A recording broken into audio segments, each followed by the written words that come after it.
नमस्कार दोस्तों, ई मेंटर्स में आपका स्वागत है। और ये आज हमारा SSC CGL post in detail series का 9th वीडियो है। और आज का टॉपिक है एएसओ इन एएफएचक्यू, जिसमें हम कवर करेंगे selection process, exam, training, posting, salary, work profiles, quarters, personal experience.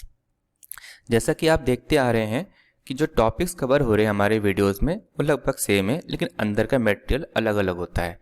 देखते हैं टॉपिक क्या क्या है। पहले कि सिलेक्शन लेने के लिए आपके पास क्या जनरल इन्फॉर्मेशन होना चाहिए। दूसरा, अगर आप सेलेक्ट हो गए हैं तो उसके बाद का क्या क्या प्रोसेस है, जैसे process after final result, training phase क्या है, पोस्टिंग, ट्रांसफर और deputation, work profile, salary allowance, professional expects in departmental exams, quarters and personal experience of the selected candidate. Okay, तो पहला टॉपिक है general information to get selected. Means selection लेने के लिए आपके पास क्या इन्फॉर्मेशन होनी चाहिए। ये लगभग सारे एसएससी सीजीएल पोस्ट के लिए कॉमन सा है, इसलिए इस चीज़ को हम थोड़ा जल्दी कवर करने की कोशिश करेंगे। ठीक है, तो सबसे पहले आपको एसएससी सीजीएल का एग्जाम क्वालिफाई करना होता है, जिसके कि 4 राउंड होते हैं और आपके मार्क्स टियर 3 तक ऐड होते हैं। फॉर्म ऑनलाइन फिल किया जाता है, फीस 100 रुपये या निल होता है। एजुकेशन क्वालिफिकेशन में आपके पास बैचलर डिग्री होनी चाहिए और एज 20 से 30 साल होनी चाहिए अगर आप एएसओ एएफएचक्यू के लिए जा रहे हैं तो। और nature of physical disabilities permissible are OA, OL, B, BL, OL, LV and HH. Note है यहाँ पे, complete overview of SSC CGL exam will be provided in this channel later. क्योंकि यहाँ पर हम इस चीज़ को थोड़ा जल्दी कवर कर रहे हैं, इसको आराम से कवर करने के लिए हम बाद में एक कंप्लीट ओवरव्यू बनाएंगे एसएससी सीजीएल एग्जाम के ऊपर। तो आप इस वीडियो को देखने के लिए बने रहिएगा इस चैनल में। ओके, एज लिमिट देखते हैं। एज लिमिट 20 से 30 साल with respect to prescribe date, और उसमें कुछ रिलैक्सेशन है, जैसे ओबीसी के लिए 3 साल, एससी एसटी के लिए 5 साल, पीडब्ल्यूडी के लिए 10 साल, 13 साल, 15 साल, depend on the category. Ex service में के लिए 3 साल, और there are some other relaxation also. अब बात करेंगे एग्जाम पैटर्न की। एग्जाम पैटर्न में टियर 1 होता है ऑब्जेक्टिव टाइप का, उसमें 100 क्वेश्चन आते हैं और 200 नंबर का होता है। टियर 2 होता है ऑब्जेक्टिव टाइप, इसमें आपके पास पेपर 1 में मैथ होता है, तो वो 100 क्वेश्चन होते हैं, उसमें 200 नंबर का होता है। पेपर 2 इंग्लिश का होता है, 200 क्वेश्चन होते हैं, 200 नंबर का होता है। इसमें पेपर 3 और पेपर 4 भी होते हैं, परंतु अगर आप एएसओ एएफएचक्यू के लिए एम कर रहे हैं तो आपको पेपर 3 और पेपर 4 देने की जरूरत नहीं है। अगर आप दे भी तो तब भी कोई दिक्कत नहीं, आप दे सकते हैं। ठीक है, और इसके बाद होता है टियर 3, जो पेन और पेपर मोड का होता है। वो डिस्क्रिप्टिव पेपर होता है, जिसमें कि एसे, लेटर, प्रिसाइज और एप्लीकेशन पूछा जाता है, और ये 100 नंबर का होता है। तो marks up to tier 3 is added. Need to qualify each tier to write in next year. Okay, total marks for considered for selection are 200 plus 400 plus 100 equal 700। 200 means tier 1 200 number का होता है, tier 2 400 number का है, और tier 3 100 number का है। तो total 700 number में से आपके मार्क्स आएंगे अगर आप एएसओ एएफएचक्यू के लिए जा रहे हैं तो। और नेक्स्ट राउंड होता है टियर 4, जहां डॉक्यूमेंट वेरीफाई होता है और सीपीटी लिया जाता है। अब देखते हैं नेक्स्ट राउंड में क्या होता है। आपको पता है, डॉक्यूमेंट वेरिफिकेशन और सीपीटी। सीपीटी में 3 मॉड्यूल होते हैं। पहला मॉड्यूल टाइपिंग के लिए है, दूसरा मॉड्यूल एक्सेल शीट है, और तीसरा मॉड्यूल पावर पॉइंट है। ठीक है, जो टाइपिंग वाला मॉड्यूल है ये सबसे इंपॉर्टेंट मॉड्यूल है। अगर आप इसको क्वालिफाई कर गए तभी आपका मॉड्यूल 2 और मॉड्यूल 3 चेक होगा। ठीक है, सीपीटी जो है वो क्वालिफाइंग नेचर का होता है, इसके कोई मार्क्स ऐड नहीं किए जाते हैं। Overview of DV plus CPT is given in the channel Mandal maths, link is provided below. ठीक है, एक बात और, सीजीएल जो है इस एग्जाम में या तो आपको सीपीटी के लिए बुलाएंगे या तो आपको टेस्ट के लिए बुलाएंगे। ठीक है, अगर आपको सीपीटी के लिए बुलाया है, इसका मतलब ये है कि ये जो टाइपिंग वाला पार्ट है, वर्ड प्रोसेसिंग, अगर आप इसको क्वालिफाई कर गए तो आप टेस्ट क्वालिफाई कर जाएंगे। ठीक है, अगर आपको सीपीटी के लिए बुलाया है मीन सीपीटी में टेस्ट इंक्लूड होता है। सीपीटी में जो पहला मॉड्यूल होता है वो टेस्ट ही होता है। ठीक है, इस बात का ध्यान रखिएगा। ओके, और जिनको सिर्फ डेस्क के लिए बुलाया उनको पता है वो सिर्फ डेस्क असिस्टेंट पोस्ट के लिए एलिजिबल होंगे अगर वो डेस्क क्वालिफाई करेंगे तो। ठीक, DEST is for 2400 grade pay job और CPT is for 4200 and 4600 grade pay job. ठीक, और वो कुछ ही पोस्ट है जिनमें सीपीटी और डेस्ट होता है, वो आप एसएससी सीजीएल का जो पैटर्न है जब उस पर वीडियो बनेगी तो आप देख सकते हैं। अगर आप वीडियो नहीं देखना चाहते हैं तो आप नोटिफिकेशन देख लीजिएगा एसएससी सीजीएल का, ठीक है। ओके, तो अब आगे बढ़ते हैं। Final selection after qualify all tiers marks and marks are above final cut off ASO AFHQ and you chose it, congratulations, you are selected as assistant section officer AFHQ। अब आपका सिलेक्शन हो गया। अब आपके कुछ क्वेरीज होंगे कि चलो सिलेक्शन हो गया, अब आगे क्या प्रोसीजर है। वही उसी आगे के प्रोसीजर के लिए हम वीडियो को एक्सटेंड करते हुए आगे बढ़ेंगे। और एक्सटेंशन लेने के लिए हमने कुछ क्वेरीज बनाए थे। क्वेरीज हमने एस्पायरेंट से लिए थे और वो जो क्वेरीज हैं हमने सेलेक्टेड कैंडिडेट से पूछे हैं।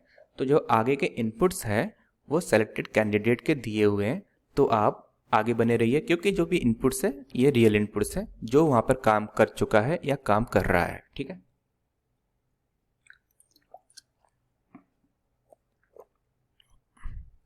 ओके, क्वेरीज ऑफ एस्पायरेंट्स, कुछ ज़्यादा ही क्वेरीज है इसलिए घूमे जा रहा है। जो क्वेरीज है कुछ ज़्यादा ही थे एक्चुअल में, जितने को भी मैंने भेजा वो कह रहे हैं ये क्या क्वेरीज है। एक्चुअल क्वेरीज 5 पेजेस की थी, ठीक है।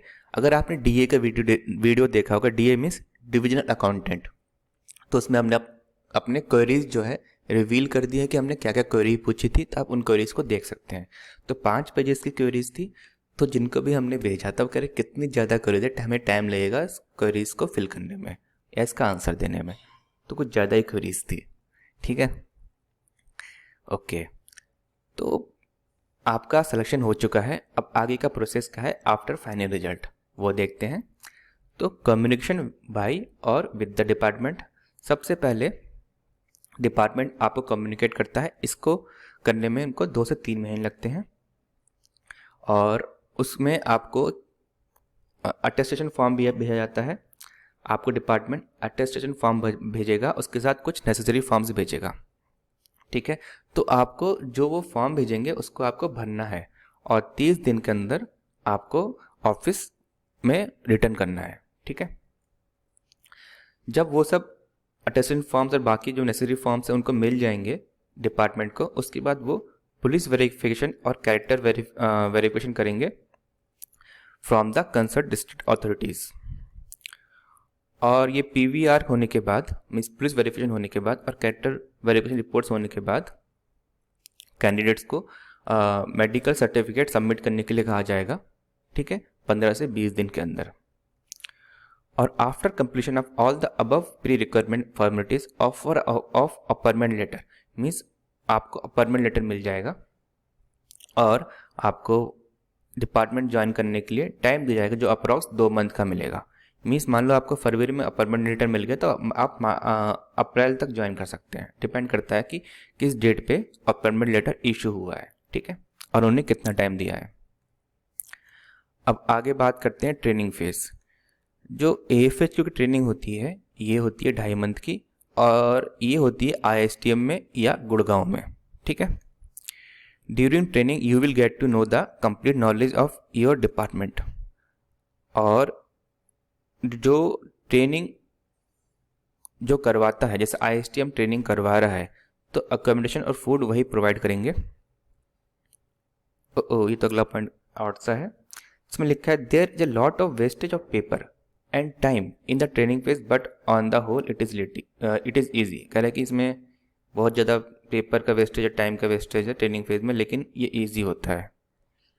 सेलेक्टेड कैंडिडेट का इनपुट है तो मान ही लेते हैं। It includes a study tour of 7 days, ठीक है। जो सबका नज़रिया होता है थोड़ा अलग अलग होता है। जिन्होंने भी ट्रेनिंग ली है कि किसी को लगा होगा वेस्टेज ऑफ पेपर है, कोई कहता होगा नहीं पेपर का वेस्टेज नहीं, क्योंकि इसमें कुछ लर्निंग की चीज़ें मिली है, कुछ सीखने को मिला है। डिपेंड करता है कि वो चीज़ है क्या, कौन किसको किस तरह से लेता है, ठीक है। जैसे कोई कहता है कि ये गिलास आधा भरा है या आधा खाली है, डिपेंड करता है नज़रिए का, ठीक है।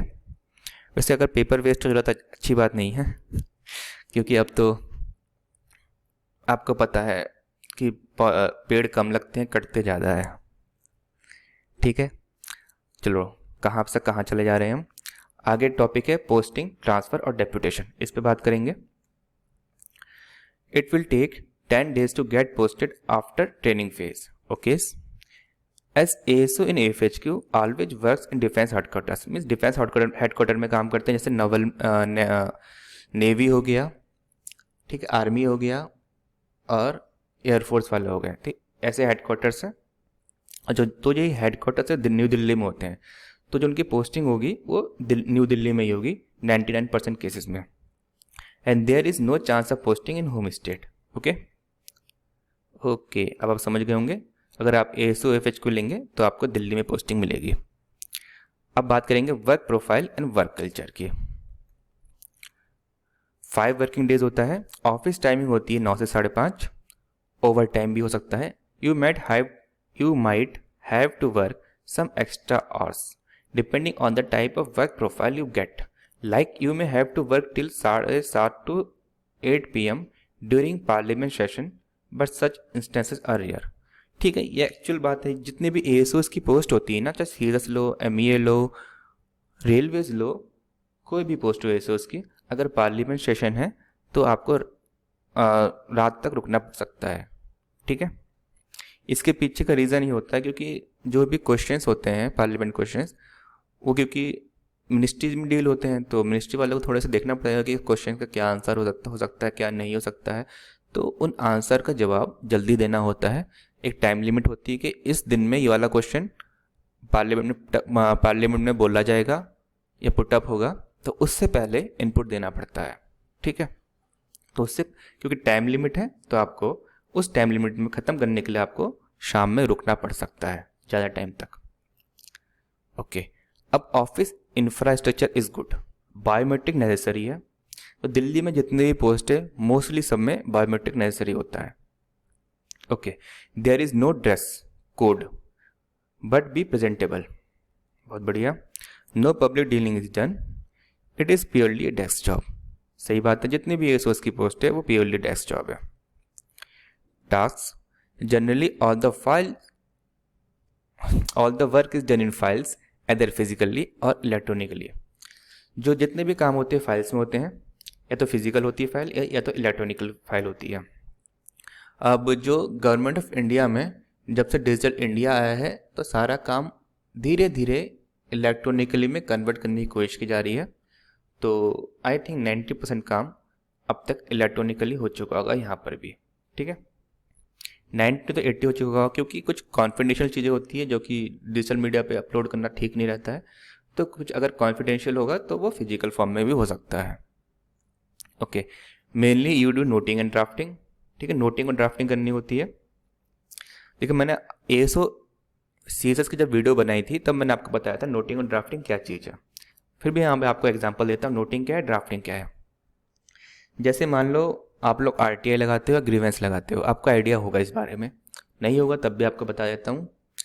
चलो आपको घर का एग्जांपल देते हैं। जैसे आप घर में आपने बोला कि मुझे बाइसाइकिल चाहिए, ठीक है, आपने बोला घर पर, तो आपने बस बोल दिया, अपने मम्मी से बोला, पापा से बोला, डिपेंड नहीं करता किससे बोला। तो जो आपके मम्मी पापा डिस्कस करेंगे इसको बाइसाइकिल देना है या नहीं देना है तो कौन सा देना है, जो डिस्कस करेंगे वो आपको पता नहीं होगा। ठीक है, वो आपको पता नहीं होता है, तो डिस्कस करेंगे तो इंटरनली बातें चलेंगी, मतलब कि वो उन दोनों के बीच में ही बातें हैं, वो आपको पता नहीं चल रहा है, इस पब्लिक को पता नहीं चल रहा जिन्होंने क्वेश्चन पूछा है। ठीक है, तो जो इंटरनल जो बातें होती है वो होती है नोटिंग। ठीक है, यहाँ पे हमें कागज़ फॉर्म में लिखना होता है। कागज़ मतलब ये तो इलेक्ट्रॉनिक होगा या तो डिजिटल होगा। एक्चुअल जो गवर्नमेंट जॉब में होते हैं तो नोटिंग मतलब यही है कि जो इंटरनल बातें होती है वो नोटिंग में आती है। उसके बाद जब आपके अब एग्जाम्पल पे आते हैं, जब आपके माता पिता ने डिस्कस कर लिया कि बाइसाइकिल देना है नहीं देना है, जो चीज़ कन्वे करेंगे आपको, जब कन्वे करेंगे तो ड्राफ्टिंग फॉर्म में होगा। ठीक है, जब वो कन्वे करेंगे मतलब अब आपको जो इन्फॉर्मेशन पहुंचेगी वो ड्राफ्टिंग फॉर्म का एक प्रोसेस है। ओके, अब आते हैं RTI पे। मान लो आपने RTI लगाई, तो आपको पता है आपने RTI लगाई तो आपको पता ही है। फिर RTI लगाने के बाद वो जाएगा डिपार्टमेंट के पास, तो डिपार्टमेंट उस पे RTI में क्या जवाब देना है, कैसे जवाब देना है, ये सब जो डिस्कशन चीज़ें होंगी ना वो रिटन फॉर्म में होती है। ठीक है, लेकिन वो आपको पता नहीं चलेगी। ठीक है। तो जो रिटन फॉर्म में डिस्कशन होगा इंटरनली वो नोटिंग होगा, ठीक है। और उसके बाद जब नोटिंग में सब कुछ डिस्कशन हो चुका होगा, अब आपको क्या बोलते हैं कन्वे करने की बात होगी, तब होता है ड्राफ्टिंग प्रोसेस। ड्राफ्टिंग मीन्स आपको जो कन्वे करने के लिए लेटर भेजा जाएगा, ठीक है। लेटर फॉर्म में आपके पास आंसर आएगा, लेटर फॉर्म में आएगा तो इलेक्ट्रॉनिक फॉर्म में आएगा। तो जो आपके पास मैसेज कन्वे करने के लिए होगा वो ड्राफ्ट होगा, ठीक है। तो draft is equal to simple form में कहूँ तो लेटर, ओके। सिंपल फॉर्म में लेटर।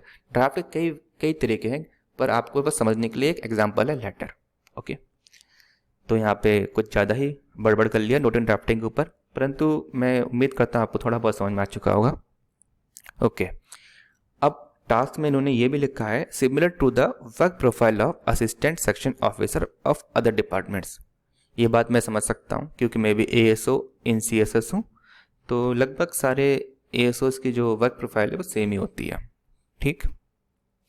और मेनली काम क्या होता है, नोटिंग और ड्राफ्टिंग का ही होता है, ओके। अब बात करेंगे सैलरी और अलाउंसेस की। सैलरी देखिए ये लेवल 7 पोस्ट है, लेवल 7 मीन्स 4000 ग्रेड पे, ठीक है। तो जो इसकी सैलरी बनेगी वो बनेगी 67,521 फॉर एक्सिटी। एक्सिटी क्यों बोल रहा हूँ, क्योंकि दिल्ली में ही जॉब है, तो लगभग जो अभी की सैलरी है 67,521 है। जो 67,521 है ना, ये आपकी जो सैलरी स्लिप में रिफ्लेक्ट होती है, ठीक है। सैलरी स्लिप में जो ग्रॉस सैलरी होती है, ग्रॉस सैलरी, वो ये रिफ्लेक्ट होगी।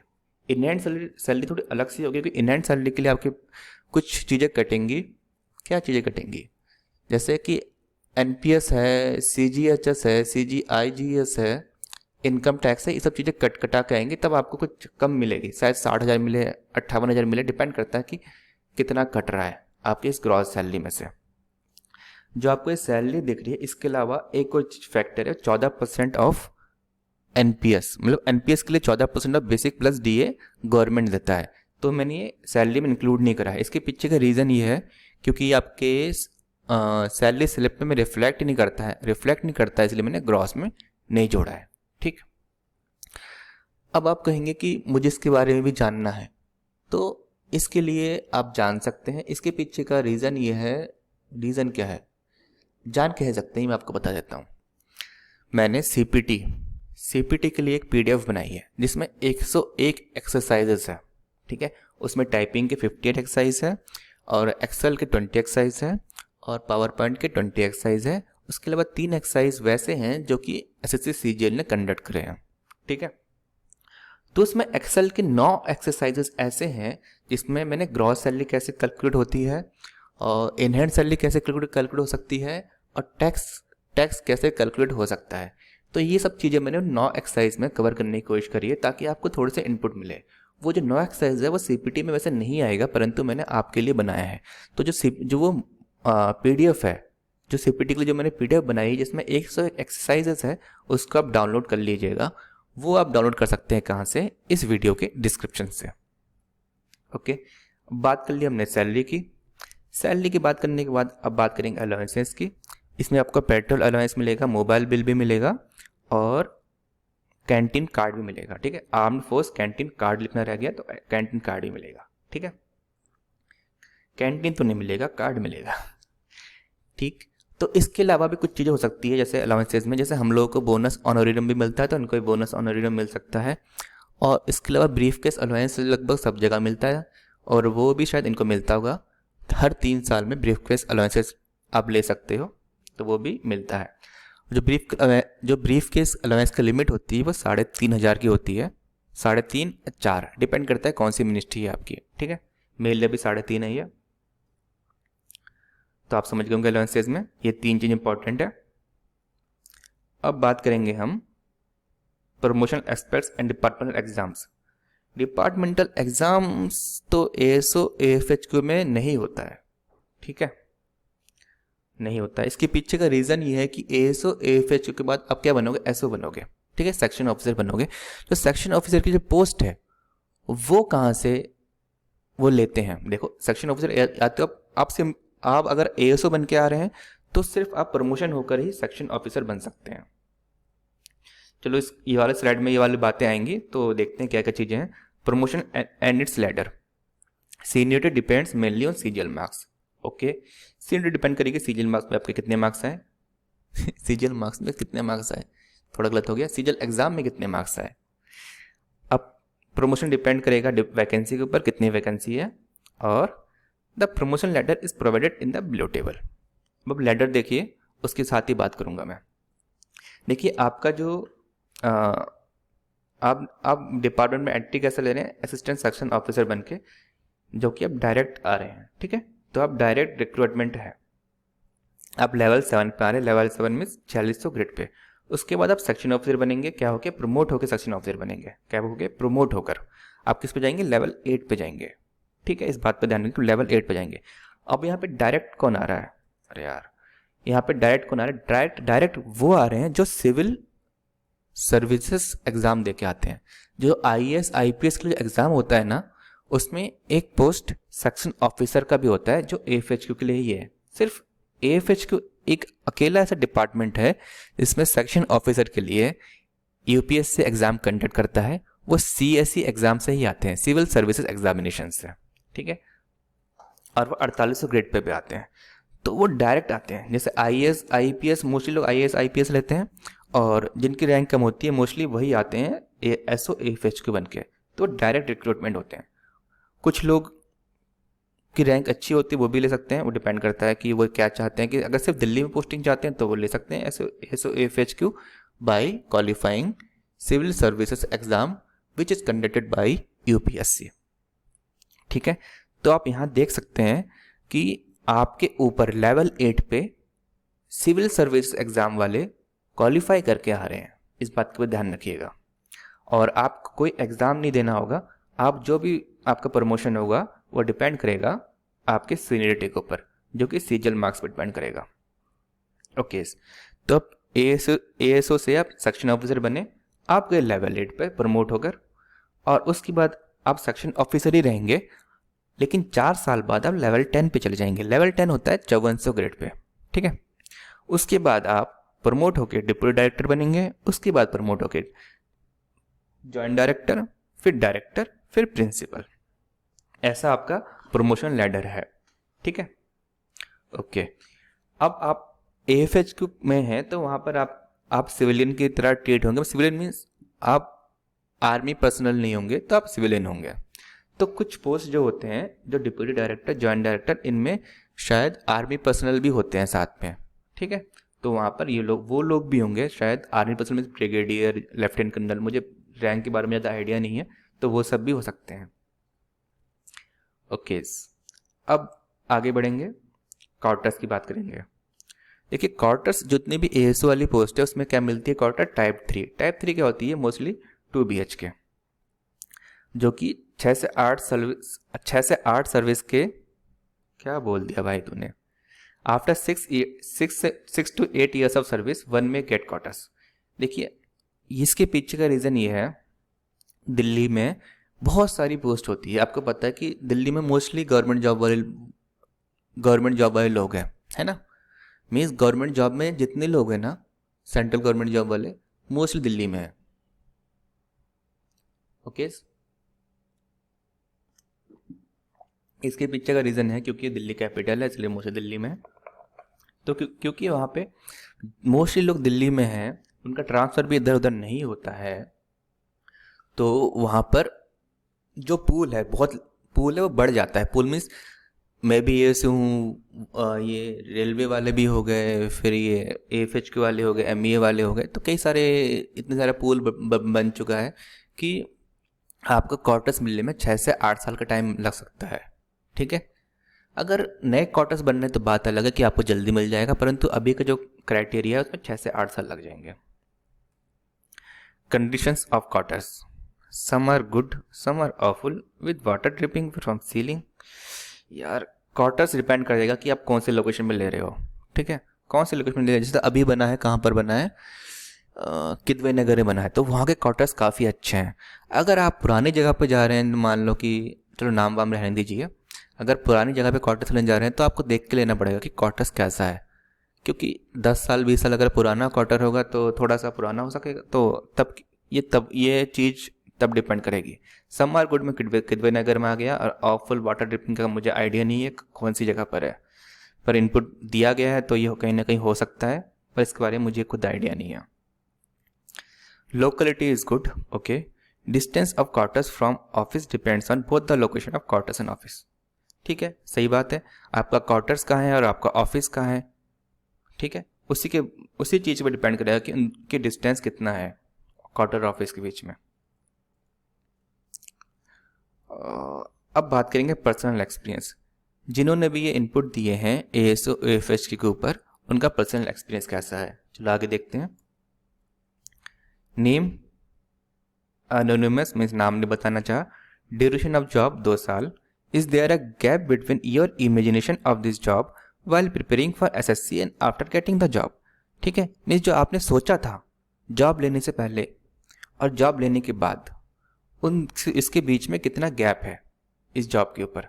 तो जवाब है just regular desk job, no excitement left after joining. चलो ये बात भी सही है, जस्ट रेगुलर डेस्क जॉब ही होता है। जितने भी ASOS की पोस्ट है वो डेस्क जॉब है। अगर आप ASOS की पोस्ट ले रहे हैं तो आपको पता होना चाहिए डेस्क जॉब है, ठीक है। अब एक्साइटमेंट नॉन एक्साइटमेंट डिपेंड करता है कि लोग कैसे लेते हैं जॉब को। अब बात करते हैं job satisfaction and reason. Job satisfaction in this job is a myth. Line तो वैसे अच्छी है, क्योंकि लोग ना थोड़ा आगे बढ़ना चाहते हैं, हमेशा आगे बढ़ना चाहते हैं, है ना। तो किसी भी जॉब पर जाओगे तो मोस्ट केसेस में 90% लोग होते हैं जॉब से सेटिस्फाइड नहीं होते हैं। तो ये बात कुछ हद तक ठीक है। 90% आप भी शायद जो भी काम कर रहे होगे तब सेटिस्फाइड नहीं होगे, तभी आप एग्ज़ाम दे रहे होंगे अगर आप वर्किंग है तो, ठीक है। तो लेकिन मैं तो सेटिस्फाई सा हूँ, क्योंकि मैं क्यों अपने बारे में बता रहा हूँ, लेकिन डिपेंड करता है ना किसका सेटिस्फाइड किस चीज़ के ऊपर है। कोई चाहता है घर के पास पोस्टिंग, कोई चाहता हो कि मुझे ये चीज़ मिलकर मैं जॉब में आया हूँ तो मुझे ये चीज़ मिले, वो चीज़ मिले। और कुछ लोगों का होता है कि होम पोस्टिंग नहीं मिली तो उनको आउट सा लग जाता है ना। तो आज के ज़माने में मोस्टली लोग होम पोस्टिंग को प्रेफर करते हैं। तो आप ध्यान रखिएगा, अगर आप दिल्ली के आसपास के नहीं हैं तो आप ASO AFH को थोड़ा बाद में ऑप्ट करिएगा, ठीक। Okay, will you go for any other post in next CGL exams? Can't study more otherwise would have given exam and left. चलो यार, तो भाई तुम्हारा इनपुट है। According to you what are the top 5 CGL post? GST inspector में excise inspector हो गया, ITI MEA CSS। भाई ने 4 ही पोस्ट के बारे में बताया है, ठीक है। तो इनके लिए 4 पोस्ट ये टॉप मोस्ट पोस्ट है। चलो ये देख के अच्छा लगा कि CSS भी टॉप मोस्ट पोस्ट में एक है। Can we get time for UPSC preparation while working in this job? Not enough time for UPSC preparation. Okay, got it. Note, अब नोट है उनके साइड से। I have tried my best to tell about the ASO in AFH के post, still something may be missed और something may be little bit different और wrong. सही है। आगे प्रोज में लाइफ टाइम दिल्ली पोस्टिंग अच्छा प्रोज है। करप्शन फ्री जॉब, ये भी सही बात है। फास्ट ज्वाइनिंग भी फास्ट हो गई, ये भी अच्छी बात है। Mostly fixed hours, working hours ऐसे 9 से 5:30 और 9:30 से 6, ये भी अच्छी बात है। फिक्स वर्किंग आवर्स तो अच्छी बात होती है। However in rare cases you may be asked to stay late due to some pending urgent work like parliament question. ठीक है, ये वाली बात पहले ही आपसे डिस्कस हो चुकी है। कॉन्स में क्या है? Increasing workload in government of India. Government में जी बड़ा होना चाहिए था, कोई नहीं। तो गवर्नमेंट इंडिया में आजकल वर्कलोड ज़्यादा है। जो काम होता है ना, एक्चुअल बताऊं तो प्राइवेट और सरकारी में लगभग सेम सा काम आ चुका है, बराबरी पे आ चुके हैं। तो वर्कलोड सही में बढ़ चुका है, ये आपको मैं बता दूं। No adventure, boring job, sedentary lifestyle. Okay, चल मान लेते हैं। You might have to work some extra hours depending on type of work profile you get, like you may have to work till 7:30 to 8 PM during parliament session, but such instances are rare, so no much problem here। ठीक है, सही बात है। Parliament question होगा तो आपको बैठना पड़ेगा, आपको जवाब देना है, बनाना है तो बैठना पड़ेगा। लाइफ टाइम दिल्ली पोस्टिंग, ये कौन से में है? प्रोज में भी यही है। देखिए, lifetime Delhi posting pros उनके लिए जो नॉर्थ साइड से है, कॉन्स उनके लिए जो साउथ साइड से है। ठीक है, सिंपल सी बात है। Smartphone, pen drive not allowed, internet is not there. देखिए, आप AFHQ में जा रहे हैं, मीन्स आप एक प्रेस्टिज जॉब में जा रहे हैं जो कि आर्मी, पर्सनल, इन सब चीज़ें से इंटरेक्ट करेंगे। आप डिफेंस के मिनिस्ट्री के अंदर जा रहे हैं, ठीक है, डिफेंस मिनिस्ट्री में जा रहे हैं, तो इंटरनेट देना थोड़ा खतरे की घंटी होगी, इसलिए इंटरनेट नहीं देना चाहिए, ये मैं मानता हूँ। स्मार्टफोन और पेन ड्राइव भी नहीं अलाउड है इसलिए, ठीक है। तो कुछ बातों का ध्यान रखिएगा कि ये फॉर सिक्योरिटी रीजंस ये सब नहीं अलाउ होते हैं। ओके, अब बात करेंगे जॉब प्रोफाइल रेटिंग मिली है ASO/FHQ के लिए 10 में से 7, और this is the personal view of A selected person. ठीक है, ठीक है। इनसे जब इनपुट लिया गया था, इन्होंने कहा था कि ASO वाली जो AFHQ वाली पोस्ट है ये अच्छी पोस्ट है, ठीक, लेकिन इन्होंने कहा था कि अगर आप ASO की पोस्ट के लिए जा रहे हैं और AFHQ के लिए ऊपर रख रहे हैं, ये बात मैं कर रहा हूँ लड़कियों के लिए, तो जो लड़कियां हैं इसको सबसे लास्ट में रखें अगर ASO की पोस्ट लेना जा रहे हैं। मीन्स पहले MEA, CSS, railway, ACI, other ministries ये सब रखे, बाद में चाहे ASO AFHQ रखे। मुझसे ये बोला गया है तो मैं सोचा आपको कन्वे कर दूं। ठीक है, ओके। पर ASO की जितनी भी पोस्ट है सब अच्छी है, अगर आपको दिल्ली पोस्टिंग चाहिए तो ठीक है। मेरे लिए भी जॉब प्रोफाइल रेटिंग CSS के लिए 7-10 में से, क्योंकि होम हमारे घर के पास में है, घर के पास में तो मेरे स्टेट के पास में है, दिल्ली पड़ता है, तो ठीक है। नॉर्थ वालों के लिए अच्छी है ASO वाली जॉब। अगर आप नॉर्थ वाले हैं तो आप ASO ले सकते हैं, अगर आपको हो घर के पास में चाहिए जॉब। बुक और टेस्ट सीरीज फॉलोड, देखते हैं बुक्स और टेस्ट सीरीज क्या फॉलोज है। पहला है पैरामाउंट के टेस्ट सीरीज दिए हैं, SSC ट्यूब के भी टेस्ट सीरीज दिए हैं, fast track objective arithmetic by Rajesh Verma, ये वाली किताब पढ़ी है भाई ने। इंग्लिश की बुक SP बख्शी पढ़ी है, और advance maths by Rakesh Yadav ये भी पढ़ा है, अच्छी बात है। Note the study process varies from person to person, सही बात है। हर पर्सन टू पर्सन के लिए स्टडी प्रोसेस वेरी करता है, क्योंकि इन 5 चीज़ों में मैंने 2 चीज़ें पढ़ी है, ये थर्ड वाली ऑब्जेक्टिव अरिथमेटिक और ये SP बख्शी। ओके, अब आई थिंक वीडियो हमारा यहीं समाप्त होता है। तो अगर आपको कोई क्वेरीज है जो आपके पास आपने संजो के रखे हैं, तो उसको संजोइए मत, हमसे भी पूछिए, हमारे साथ साझा कीजिए। अगर वो क्वेरीज के हमें आंसर्स पता होंगे तो हम आपके आंसर दे देंगे। तो क्वेरीज आप साझा कैसे करेंगे, आप कमेंट करिएगा नीचे, और अगर आप यहाँ पे YouTube में कमेंट नहीं करना चाहते, अगर आपको और क्वेरीज कुछ ज़्यादा ही क्वेरीज है, तो आप टेलीग्राम ग्रुप भी ज्वाइन कर सकते हैं। टेलीग्राम ग्रुप ज्वाइन करने के लिए उसका जो लिंक है वो डिस्क्रिप्शन में प्रोवाइड होगा, ठीक है। तो आप डिस्क्रिप्शन में जाइएगा, वहाँ पे आपको कई सारे लिंक होंगे। कौन कौन से लिंक के बारे में बात करी थी मैंने, एक तो CPT प्लस DV के ऊपर एक ओवरव्यू बनाया गया था जो मंडल मैथ्स चैनल के ऊपर है। मंडल मैथ्स चैनल मेरा चैनल है, तो आप CPT और DV का ओवरव्यू वहाँ से देख सकते हैं। दूसरा लिंक क्या था, दूसरा लिंक है कि CPT का मैंने मटेरियल बनाया है जिसमें 101 एक्सरसाइजेस है, तो उसका लिंक भी नीचे प्रोवाइड होगा। तीसरा लिंक क्या है, तीसरा टेलीग्राम ग्रुप का लिंक, ठीक है। ओके, तो आप कमेंट करके क्वेश्चन पूछ सकते हैं। उम्मीद करता हूँ आपको ये वीडियो पसंद आई होगी। अगर आपको पसंद आई हो तो लाइक करिए, शेयर करिए, सब्सक्राइब करिए, जो मन करिए, पर अच्छी चीज़ें करिए, ठीक ना। क्योंकि अगर आप लाइक करते हैं, शेयर करते हैं, सब्सक्राइब करते हैं, तो जो मेंटर्स का होता है ना, मनोबल बढ़ता है, तभी उनका मन करता है कि वीडियो बनाएं, अच्छी वीडियो लेके आएँ और कोशिश करें कि आपकी हेल्प कर सके, ठीक ना। तो आप उम्मीद आपसे यही करते हैं कि हमने आपको इतना इनपुट दिया है तो आप भी लाइक करेंगे, शेयर करेंगे, सब्सक्राइब करेंगे। अगर आपको अच्छी नहीं लगे तो आप लाइक भी कर सकते हैं, परंतु लाइक करेंगे तो ज़्यादा मनोबल बढ़ेगा, लाइक करेंगे तो मनोबल गिर जाएगा, ठीक है। तो आप लाइक शेयर सब्सक्राइब कर दीजिएगा, और लिंक्स के थ्रू आप जो भी आपको ग्रुप ज्वाइन करना है ग्रुप ज्वाइन कर लीजिएगा, डाउनलोड करना है डाउनलोड कर लीजिएगा PDF, अगर आपको वीडियो देखनी है तो वीडियो देख लीजिएगा। तो इसी के साथ मैं वीडियो समाप्त करता हूँ। तो बाय दोस्तों, and have a nice day.